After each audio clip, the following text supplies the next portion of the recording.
नमस्कार मित्रों, जैसा कि हम लोग प्रारंभ किए हैं, जो विश्वविद्यालयी परीक्षा होना है और विशेष तौर से गोरखपुर विश्वविद्यालय गोरखपुर में वह वस्तुनिष्ठ टाइप परीक्षाएं बीएड द्वितीय वर्ष का होना है।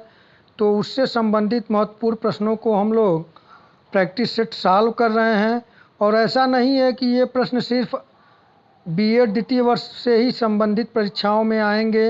ये प्रश्न आपको पीजीटी एजुकेशन सब्जेक्ट में काम आएंगे और यूपीएचएससी द्वारा जो असिस्टेंट प्रोफेसर शिक्षा शास्त्र और बीएड सहायक प्रवक्ता के लिए आयोजित किया जाता है, उसमें भी ये प्रश्न महत्वपूर्ण भूमिका निभाएंगे।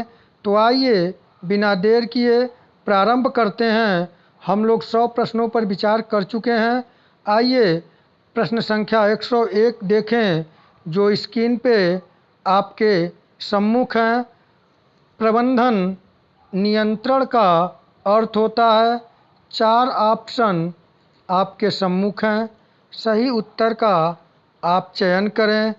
इस प्रश्न का जो सही उत्तर होगा वह है ऑप्शन डी, उपरोक्त सभी। यानी कि प्रबंधन नियंत्रण का जो अर्थ होता है वह मूल्यों का अनुसरण, नियमों का अनुपालन, व्यवहार का समाजीकरण। यानी कि यदि प्रबंधन नियंत्रण चाहता है संस्था पर और एजुकेशन सिस्टम पर, तो उसके लिए मूल्यों का नियंत्रण भी करना चाहिए। यानी मूल्य जो बने हैं, मूल्यों का अनुसरण, और जो नियम बने हैं, नियमों का अनुपालन और व्यवहार का समाजीकरण, यह सभी प्रबंधन नियंत्रण का अर्थ होता है। यदि इसमें से किसी एक की भी कमी होगी तो प्रबंधन नियंत्रण नहीं स्थापित कर सकता है। आइए प्रश्न संख्या 102 जो आपके सम्मुख हैं। प्रबंधन नियंत्रण का मुख्य सलाहकार बोर्ड है। केंद्रीय सलाहकार, प्राथमिक शिक्षा परिषद, माध्यमिक शिक्षा परिषद, उपरोक्त सभी। सही प्रश्न का आप उत्तर दें। इस प्रश्न का भी सही उत्तर होगा ऑप्शन डी। हमारा यह उद्देश्य है जो ऑप्शन डी देने में कि अधिक से अधिक देखें। आप देखते होंगे कि जहां उपरोक्त सभी है वह सही आंसर हो रहा है। तो इसलिए हो रहा है ऐसा, मैं जानबूझकर कर रहा हूं कि आप इसके तीनों कम से कम प्रश्नों में आप अधिक से अधिक चीज़ों को समझ लें। तो प्रबंध नियंत्रण से 2 क्वेश्चन है। इन दोनों क्वेश्चनों में एक नियंत्रण का अर्थ है और मुख्य सलाहकार बोर्ड जो है वह प्रबंध नियंत्रण में मुख्य सलाहकार बोर्ड कौन कौन है। तो केंद्रीय सलाहकार बोर्ड है, प्राथमिक शिक्षा परिषद है और माध्यमिक शिक्षा परिषद है। यानी इसका उपयुक्त सभी सही होगा। आपसे प्रश्न में अगर कोई एक ऑप्शन इसमें से दिखाई दे तो आप उसे सही करिएगा। आइए प्रश्न संख्या 103 जो आपके सम्मुख हैं उसे देखें। प्रबंधन नियंत्रण की राज्य संस्था है। आप 4 ऑप्शन आपके सम्मुख हैं। सही उत्तर का आप चयन करें। इस प्रश्न का जो सही उत्तर है वह है ऑप्शन सी, उपरोक्त दोनों ही। यानी कि प्रबंधन नियंत्रण की जो राज्य संस्था है राज्य स्तर की, वह है जिला अनुसंधान एवं प्रशिक्षण परिषद और जिला शिक्षा एवं प्रशिक्षण संस्थान, जिसे डाइट के नाम से जाना जाता है। आइए अगले प्रश्न पर विचार करें। प्रश्न संख्या 104 है। 104 है, विद्यालय में समन्वय से तात्पर्य होता है। 4 ऑप्शन आपके सम्मुख हैं। पारस्परिक संबंधों में, पारस्परिक व्यवहार में, उपर्युक्त दोनों में, उपर्युक्त किसी में नहीं। सही उत्तर का आप चयन करें। इस प्रश्न का जो सही उत्तर है वह है ऑप्शन सी, विद्यालय में समन्वय से तात्पर्य पारस्परिक संबंधों में और पारस्परिक व्यवहार से संबंधित होता है, तात्पर्य होता है। आइए प्रश्न संख्या 105 को देखें जो आपके सम्मुख हैं। विद्यालय में अभिवृद्धि से तात्पर्य होता है विद्यालय का विस्तार, लंबवत विकास, शैक्षिक प्रगति, उपर्युक्त सभी। इन 4 ऑप्शन से आप सही उत्तर का चयन करें। विद्यालय में अभिवृद्धि से तात्पर्य होता है, इस प्रश्न का जो सही उत्तर है वह है ऑप्शन बी, लंबवत विकास। विद्यालय में अभिवृद्धि से तात्पर्य लंबवत विकास से होता है। प्रश्न संख्या 106 है, विद्यालय में विकास से तात्पर्य होता है। 4 ऑप्शन आपके सम्मुख हैं, सही उत्तर का आप चयन करें। शिक्षकों की कार्यकुशलता, छात्रों की उपलब्धियां, विद्यालय में उच्च कक्षाओं का संचालन, ऑप्शन डी है उपर्युक्त सभी। सही उत्तर का आप चयन करें। इस प्रश्न का जो सही उत्तर है वह है ऑप्शन डी, विद्यालय में विकास से तात्पर्य शिक्षकों की कार्यकुशलता में विकास, छात्रों की उपलब्धियां और विद्यालय में उच्च कक्षाओं का संचालन इत्यादि से तात्पर्य होता है। आइए अगले प्रश्न पर विचार करें। प्रश्न संख्या 107 है, विद्यालय की अभिवृद्धि एवं विकास का प्रभाव पड़ता है। 4 ऑप्शन आपके सम्मुख हैं। इन चारों ऑप्शन से सही उत्तर का चयन करें। इस प्रश्न का जो सही उत्तर है वह है ऑप्शन डी, उपर्युक्त सभी पर, यानी कि विद्यालय की अभिवृद्धि एवं विकास का प्रभाव जो पड़ता है वह विद्यालय स्वास्थ्य पे भी पड़ता है, विद्यालय संगठनात्मक वातावरण पर भी पड़ता है और विद्यालय का शैक्षिक स्तर पर भी पड़ता है। प्रश्न संख्या 108 को देखा जाए। प्रश्न संख्या 108 है, शिक्षा पर्यवेक्षण एक शैक्षिक सेवा है। 4 ऑप्शन आपके सम्मुख हैं, सही उत्तर का आप चयन करें। शिक्षा प्रबंधन की, शिक्षा प्रशासन की, विद्यालय संगठन की, उपर्युक्त सभी। इस प्रश्न का जो सही उत्तर है वह है ऑप्शन सी, शिक्षा पर्यवेक्षण एक शैक्षिक सेवा है, विद्यालय संगठन की। प्रश्न संख्या 109 पर विचार करें। शिक्षा पर्यवेक्षण का प्रमुख कार्य है नेतृत्व प्रदान करना, पृष्ठपोषण देना, आकलन करना, उपर्युक्त सभी। सही उत्तर का आप चयन करें। इस प्रश्न का सही उत्तर है ऑप्शन डी, उपर्युक्त सभी। शिक्षा पर्यवेक्षण का प्रमुख कार्य है नेतृत्व प्रदान करना, पृष्ठपोषण देना यानी कि फीडबैक देना और आकलन करना। आइए प्रश्न संख्या 110 को देखते हैं। प्रश्न संख्या 110 है, शिक्षा पर्यवेक्षण का उपयोग होता है शिक्षण का निदान करने में, सुधार हेतु सुझाव देने में, प्रोत्साहन देने में, उपर्युक्त सभी में। सही उत्तर का आप चयन करें। इस प्रश्न का जो सही उत्तर है वह है ऑप्शन डी, उपर्युक्त सभी में, यानी कि शिक्षा पर्यवेक्षण का उपयोग जो होता है वह शिक्षण का निदान करने में, ये गलत लिखा है, करण में दे दिया है, यहाँ पे होगा करने में, शिक्षण का निदाने मात्रा यहाँ पे आ गया है, निदान करने में, यानी शिक्षण का निदान करने का मतलब है शिक्षण में सुधार करने में और सुधार हेतु सुझाव देने में और प्रोत्साहन देने में। तो उपयुक्त सभी सही होगा, यानी ऑप्शन डी। प्रश्न संख्या 111 है, शिक्षा पर्यवेक्षण का कार्यक्षेत्र है।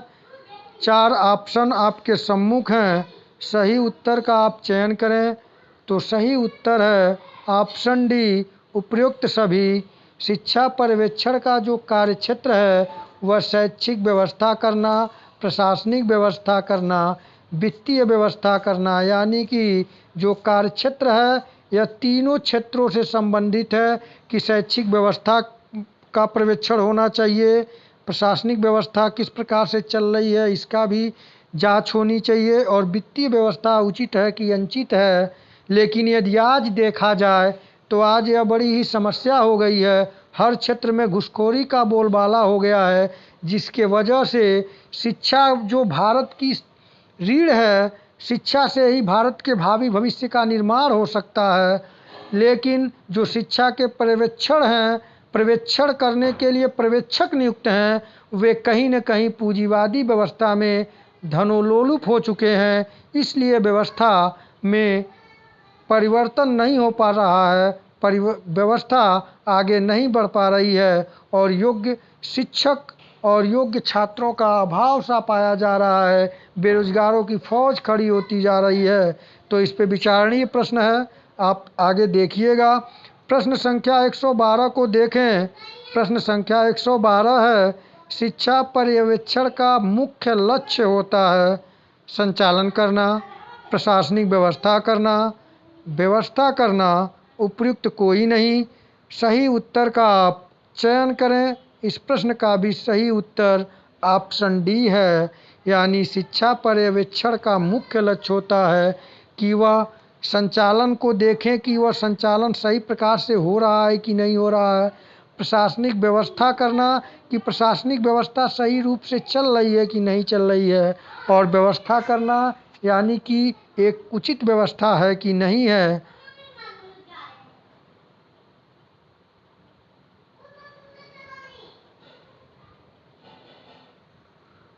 नहीं मित्रों, प्रश्न का लक्ष्य पूछा है, तो यह शिक्षा पर्यवेक्षण का जो मुख्य लक्ष्य होता है वह संचालन करना, प्रशासनिक व्यवस्था करना या व्यवस्था करना नहीं होता है। हम इसको कार्यक्षेत्र में समझ लिए हैं, यह कार्यक्षेत्र नहीं है, यह मुख्य लक्ष्य है। तो मुख्य लक्ष्य में उपयुक्त कोई नहीं, क्योंकि शिक्षा पर्यवेक्षण का मुख्य लक्ष्य जो होता है वह व्यवस्थाओं को देखना होता है, न कि उसका संचालन या व्यवस्था करना होता है। तो आप इसे समझिए। आइए प्रश्न संख्या 113 को देखते हैं। प्रश्न संख्या 113 है, शिक्षा पर्यवेक्षण का मुख्य उपयोग है। 4 ऑप्शन आपके सम्मुख हैं। सही उत्तर का आप चयन करें। इस प्रश्न का जो सही उत्तर होगा वह है ऑप्शन डी, उपयुक्त सभी। शिक्षा पर्यवेक्षण का मुख्य उपयोग है शिक्षकों का निरंतर विकास करना, विद्यालय समस्याओं का निराकरण, व्यावसायिक नेतृत्व प्रदान करना।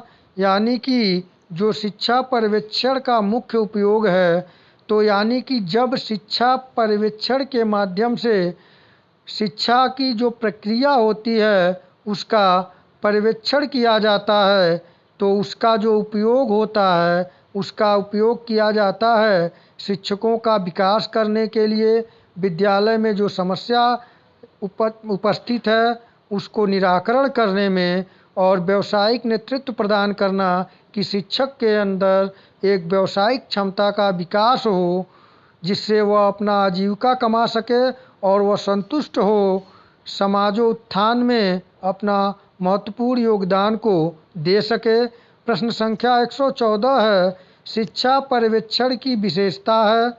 4 ऑप्शन आपके सम्मुख हैं। सही उत्तर का आप चयन करें। इसका सही उत्तर होगा ऑप्शन बी।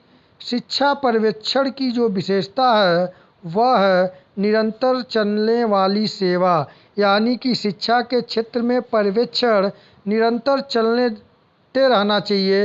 यदि सही पर्यवेक्षण नहीं होगा, पर्यवेक्षण नहीं चलेगा, तो शिक्षा को सही और ठोस दिशा नहीं दी जा सकती है। प्रश्न संख्या 115 को देखें। प्रश्न संख्या 115 है, प्रबंधन के मुख्य घटक हैं। 4 ऑप्शन आपके सम्मुख हैं। सही उत्तर का आप चयन करें। इस प्रश्न का सही उत्तर होगा ऑप्शन डी, उपयुक्त सभी। प्रबंधन के जो मुख्य घटक हैं वह हैं पर्यवेक्षण, प्रशासन, निरीक्षण। आइए प्रश्न संख्या 116 पर विचार करें।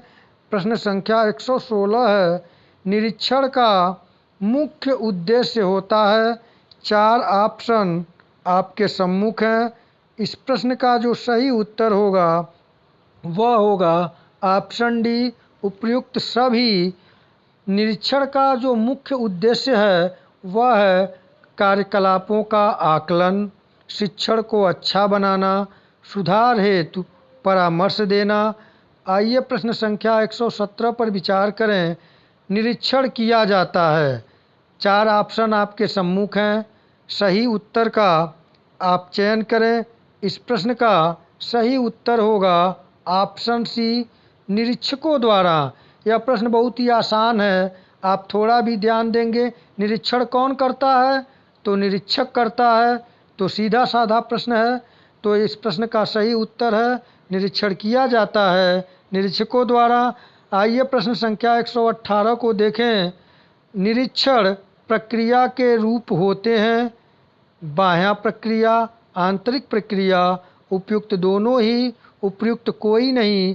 इस प्रश्न का जो सही उत्तर होगा वह होगा ऑप्शन सी, उपयुक्त दोनों ही। निरीक्षण प्रक्रिया के जो रूप होते हैं वह बाह्य प्रक्रिया और आंतरिक प्रक्रिया दोनों रूप होते हैं। आइए प्रश्न संख्या 119 को देखें। प्रश्न संख्या 119 है, निर्देशन सेवाओं के संगठन का मुख्य सिद्धांत है। 4 ऑप्शन आपके सम्मुख हैं। सही उत्तर जो होगा वह होगा ऑप्शन डी, निर्देशन सेवाओं के संगठन का मुख्य सिद्धांत जो है कार्यक्रम के उद्देश्य, कार्यक्रम का संपादन, कार्यक्रम का मूल्यांकन, यानी ये तीनों होंगे। तो इसका सही उत्तर ऑप्शन डी, उपयुक्त सभी। आइए प्रश्न संख्या 120 पर विचार करें। प्रश्न संख्या 120 है, निर्देशन सेवाओं में कार्यकर्ता की मुख्य विशेषता होती है। 4 ऑप्शन आपके सम्मुख हैं। सही उत्तर का आप चयन करें। इस प्रश्न का जो सही उत्तर है वह है ऑप्शन डी, उपयुक्त सभी। निर्देशन सेवाओं में कार्यकर्ताओं की मुख्य विशेषता होती है कि प्रशिक्षण दिया जाए, समन्वित प्रयास किया जाए और सेवाएं सतत प्रारंभ रखना। प्रश्न संख्या 121 को देखें। निर्देशन सेवाओं का मुख्य आधार होता है। 4 ऑप्शन आपके सम्मुख हैं। सही उत्तर का आप चयन करें। इस प्रश्न का भी सही उत्तर ऑप्शन डी है। निर्देशन सेवाओं का मुख्य आधार जो होता है वह विद्यालय स्तर होता है, विद्यालय का आकार होता है, विद्यालय का संसाधन होता है।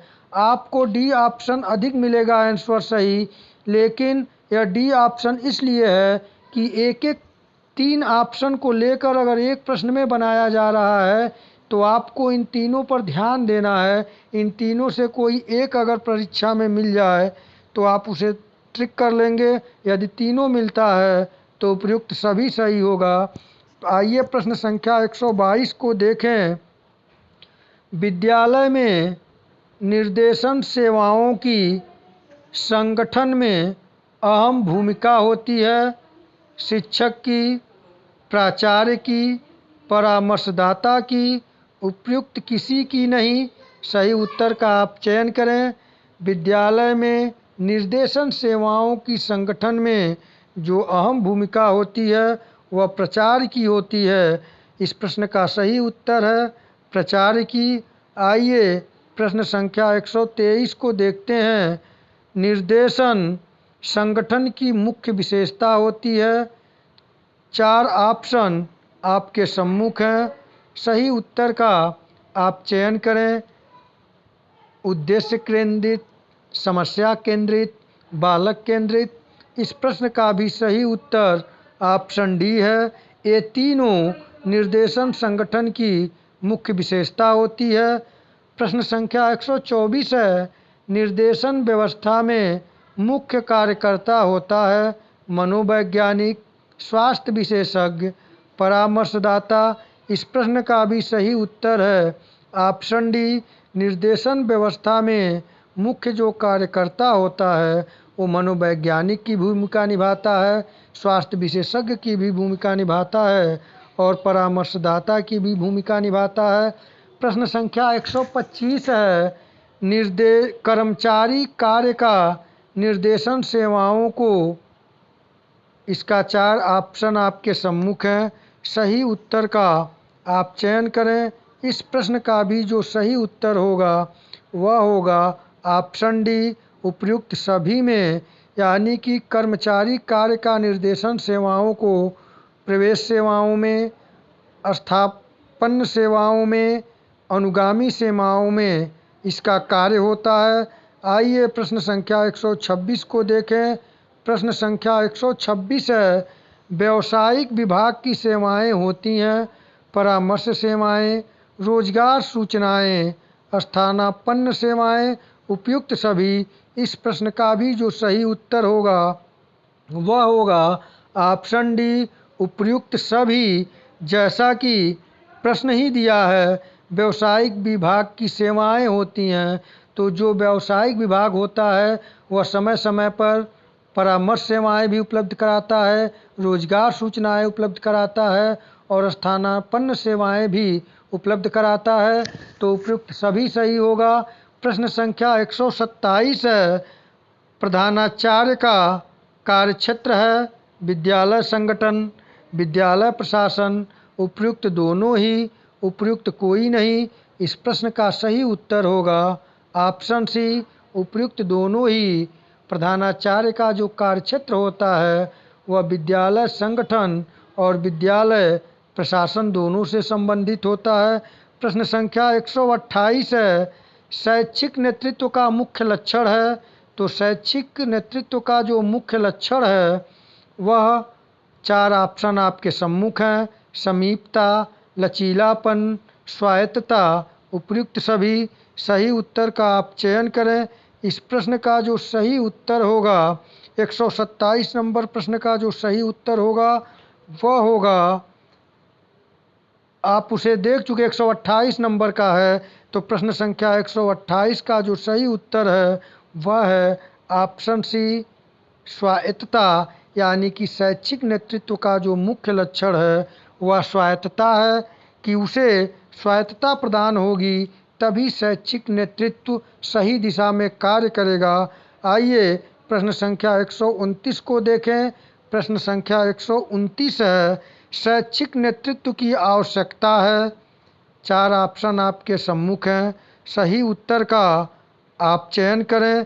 इस प्रश्न का सही उत्तर है ऑप्शन सी, संस्थागत व्यवहार परिवर्तन में शैक्षिक नेतृत्व की आवश्यकता होती है।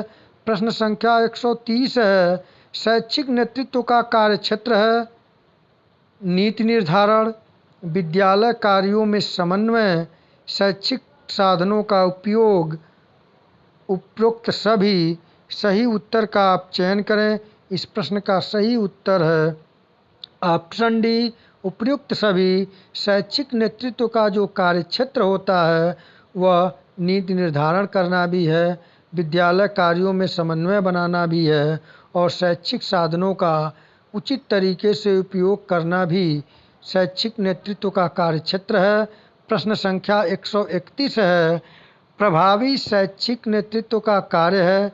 4 ऑप्शन आपके सम्मुख हैं। इस प्रश्न का भी जो सही उत्तर है वह है ऑप्शन डी, उपयुक्त सभी। यानी कि प्रभावी शैक्षिक नेतृत्व का जो कार्य है संस्थागत कुशल प्रशासन देना, विकास कार्यों में निरंतरता प्रदान करना और प्रभावी विद्यालय संगठन बनाना, यह सभी है। आइए प्रश्न संख्या 132 को देखें। प्रश्न संख्या 132 है, उत्तम शैक्षिक नेतृत्व की विशेषता है। 4 ऑप्शन आपके सम्मुख हैं। इस प्रश्न का भी जो सही उत्तर है वह है ऑप्शन डी, उपयुक्त सभी। उत्तम शैक्षिक नेतृत्व की जो विशेषता है वह संस्थागत नियोजन बोध होना, प्रभावशाली व्यक्तित्व होना, मानवीय संपर्क में दक्ष होना, ये सभी हैं। प्रश्न संख्या 133 है, शैक्षिक नेतृत्व में मुख्य बाधा है राजनीतिक दबाव, वित्तीय समस्या या अभाव, अशिक्षित व्यक्तियों का प्रबंधन, उपयुक्त सभी। तो ये तो ऑप्शन से आप समझ गए होंगे। इस प्रश्न का जो सही उत्तर होगा वह ऑप्शन डी है, क्योंकि शैक्षिक नेतृत्व में जो मुख्य बाधा है वह आप देख रहे हैं कि रोज़ नए फरमान जारी होते हैं शिक्षा को लेकर, कि कभी ये होगा कभी वो होगा। इसको लेकर नित्य प्रतिदिन यानी राजनीतिक दबाव बनते रहते हैं। किसी की गवर्नमेंट आएगी, तो कोई रूल निकालेगी, किसी की गवर्नमेंट आएगी कोई नई रूल निकालेगी। तो प्रमुख बाधा है राजनीतिक दबाव भी है और वित्तीय समस्या या तथा अभाव, यानी कि जब शिक्षा को उचित वित्त ही नहीं मिलेगा तो शिक्षा में सुधार कैसे होगा। यदि हम खाएं ही ना तो हम कार्य कैसे करेंगे। तो वित्तीय समस्या भी बहुत बाधा है। और अशिक्षित व्यक्तियों का प्रबंधन, यानी कि शिक्षा मंत्री की नियुक्ति होगी तो शिक्षा मंत्री अंगूठा छाप हैं, कक्षा 5 पास हैं। अब बताइए वे कितना शैक्षिक नेतृत्व प्रदान कर सकते हैं, आप कल्पना कर सकते हैं। तो ये भी मुख्य बाधा है। और ये तीनों बाधाएं, दुर्भाग्य हम लोगों का है कि भारतीय शिक्षा में तीनों मौजूद हैं। तो इसे आप ही दूर करेंगे, क्योंकि युवा जब अंगड़ाई लेता है तो समाज में व्यापक परिवर्तन होता है। क्योंकि युवा जो है, इसे उल्टा करके देखें इस शब्द को, तो युवा का वायु होता है। तो वायु का वेग अगर तीव्र हो जाए तो बहुत कुछ परिवर्तित हो जाता है। तो आप लोग तीव्र हों और आगे बढ़ें और भारत को एक सशक्त राष्ट्र के रूप में लेकर आगे बढ़ें। इसी उद्देश्य के साथ ये वीडियो बनाई जा रही है। आइए प्रश्न संख्या 134 पे विचार करें। प्रश्न संख्या 134 जो है वह है, हालपिन के अनुसार शैक्षिक नेतृत्व का लक्षण है। 4 ऑप्शन आपके सम्मुख हैं, सही उत्तर का आप चयन करें। इस प्रश्न का भी जो सही उत्तर है वह ऑप्शन डी है, उपर्युक्त सभी। यानी कि हालपिन के अनुसार शैक्षिक नेतृत्व का जो लक्षण है घनिष्ठता है, स्थायित्व है और भूमिका निर्वाह है। आइए प्रश्न संख्या 135 पे विचार करें। प्रश्न संख्या 135 है, प्रबंधन में संकट का कारक है। 4 ऑप्शन आपके सम्मुख हैं, सही उत्तर का आप चयन करें। इस प्रश्न का भी सही उत्तर होगा ऑप्शन डी, उपर्युक्त सभी। प्रबंधन में जो संकट का कारक है वह आकस्मिक परिस्थितियां, दलों की भावात्मक स्थिति, व्यक्तियों की मानसिक स्थिति, ये सभी है। प्रश्न संख्या 136 है, कैनीथ थॉमस प्रतिमान के मूल तत्व हैं। 4 ऑप्शन आपके सम्मुख हैं, सही उत्तर का आप चयन करें। इस प्रश्न का सही उत्तर है ऑप्शन बी, 5 तत्व। कैथीन थॉमस प्रतिमान के मूल तत्व 5 हैं। प्रश्न संख्या 137 है, प्रणाली विश्लेषण प्रतिमान का पक्ष है। 4 ऑप्शन आपके सम्मुख हैं। यह प्रश्न रिपीटेड है, तो इस प्रश्न का आप लोग सही उत्तर देने का प्रयास करें। तो यह जो प्रश्न का सही उत्तर है यह ऑप्शन डी है। इस प्रश्न का प्रक्रिया पक्ष, प्रदा पक्ष और अदा पक्ष तीनों हैं। आइए प्रश्न संख्या 138 पे विचार किया जाए। प्रश्न संख्या 138 है, विद्यालयों के प्रबंधन की समस्याएं होती हैं केंद्रीय स्तर पर, राज्य स्तर पर, स्थानीय स्तर पर, उपर्युक्त सभी। इन 4 ऑप्शन से सही उत्तर का चयन करें। सही उत्तर है ऑप्शन डी, उपर्युक्त सभी। विद्यालयों के प्रबंधन की जो समस्याएं होती हैं वह केंद्रीय स्तर पर भी होती है, राज्य स्तर पर और स्थानीय स्तर पर भी होती है। प्रश्न संख्या 139 है, प्रबंधन में संकट के प्रकार हैं। 4 ऑप्शन आपके सम्मुख हैं, सही उत्तर का आप चयन करें। इस प्रश्न का जो सही उत्तर है वह है ऑप्शन डी, उपर्युक्त सभी। प्रबंधन में संकट के जो प्रकार हैं वह हैं अनुभूत से संबंधित, प्रत्यक्षीकरण से संबंधित और पारस्परिक संबंधों से संबंधित। प्रश्न संख्या 140 है, प्रबंधन में संकट समाधान का प्रतिमान है। 4 ऑप्शन आपके सम्मुख हैं, सही उत्तर का आप चयन करें। इस प्रश्न का भी सही उत्तर ऑप्शन डी है, उपर्युक्त सभी। प्रबंधन में संकट समाधान का जो प्रतिमान है वह अधिकारी तंत्र भी है, प्रणाली विश्लेषण है और सौदाकारी प्रतिमान है। आइए प्रश्न संख्या 141 को देखें। प्रश्न संख्या 141 जो है वह है, 100 ये तो आपका उपयुक्त डी इसमें भी सही था और इसमें भी 41 में 141 है। निर्णय प्रक्रिया का स्वरूप होता है नीतिगत, सामूहिक, व्यक्तिगत, उपयुक्त सभी।